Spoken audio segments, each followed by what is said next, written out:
You may remember last year I protested Osh because they were selling fur-trimmed Christmas trees, which doesn't even make sense. And the fur seemed to me to be real fur, so I complained. The cat's very interested.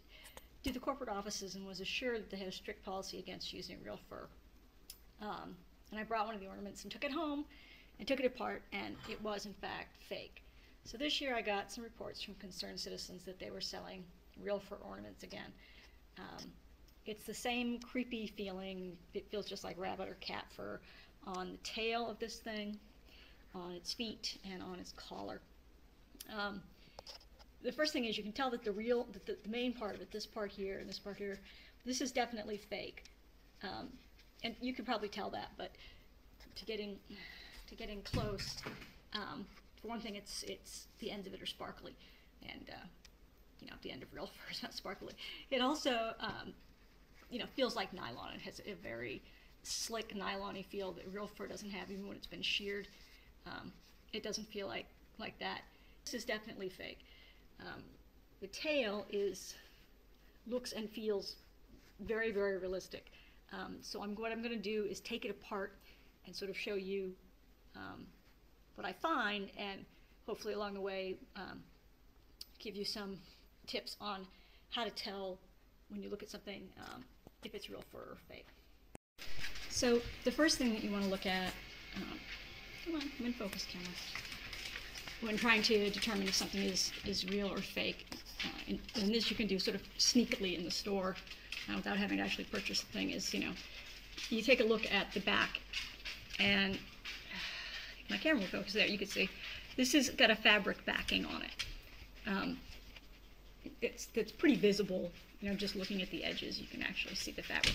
This used to be a really reliable way to tell if something was real fur or not, but manufacturers of these products, which mostly come from China, have sort of gotten wise to that technique because they know that people don't want to buy real fur, and they started gluing fabric backing on over the skin of an actual animal to disguise what they're selling. So a fabric backing is no longer completely reliable. You have to actually completely take it apart to see what's under the fabric and between the fur.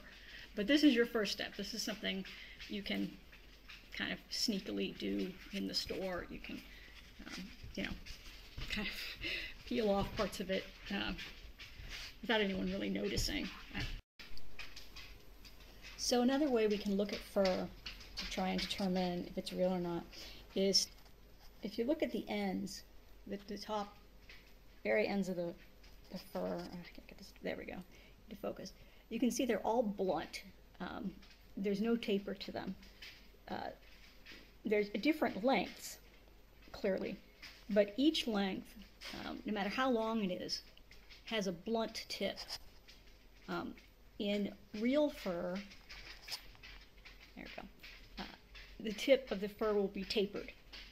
And you can look at any sort of domestic pet or even your own hair, if you don't have split ends like I do, and see that the fur is tapered. So this again, it indicates there's a really good bit at the end there that really shows how blunt the hair is. And in fact, here's my cat Demon sitting here. You can see how the ends of his fur are all tapered off. They go off into a thin point. They're not blunt ended. Demon doesn't really like to be handled. So, hey, Demon. You see, it's not just that the fur is of different lengths. It's that the fur is not blunt. I'm sorry, Demon. On the ends, as compared to this fur, which you can see is blunt all the way. Okay, so here's the fabric cut apart, the fur cut apart. And if you look at this fabric backing, you first look at the edge, and you can see there's no second layer there, and the fur appears to be coming straight out of the fabric.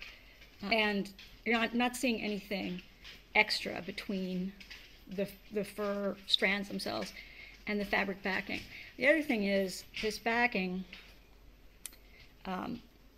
has a lot of stretch to it. It's got a tremendous amount of give when you start stretching it. You can see how easily it stretches.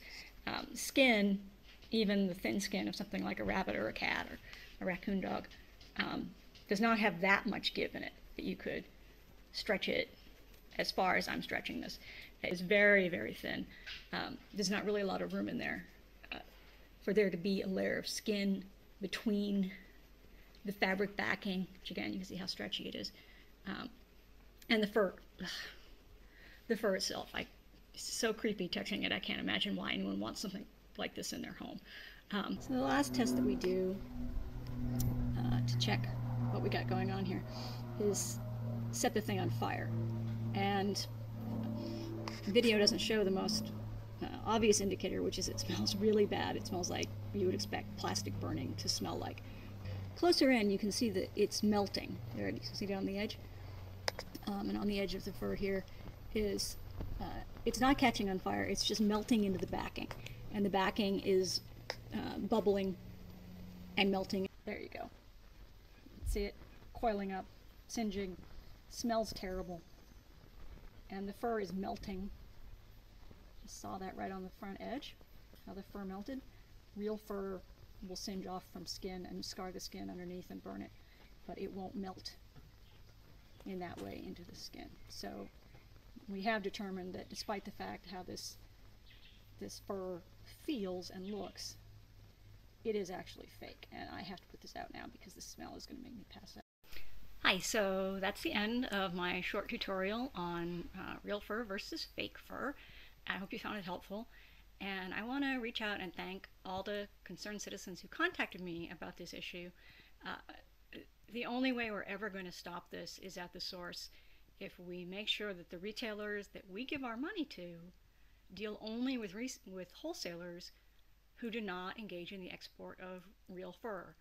And that responsibility lies with us to alert retailers if they are selling real fur that's being passed off to them as fake fur, or retailers who are actually selling real fur. They need to know that they are not getting our business anymore. We're not only not buying the fur items, we're not buying anything from them.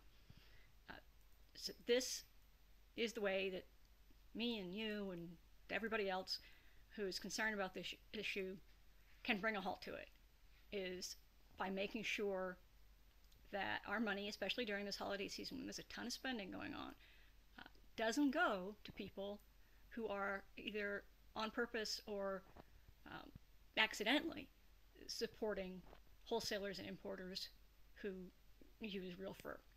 So again, I want to thank everybody who's been concerned and everybody who continues to be concerned and work on this issue, and I hope you all have a really great holiday season.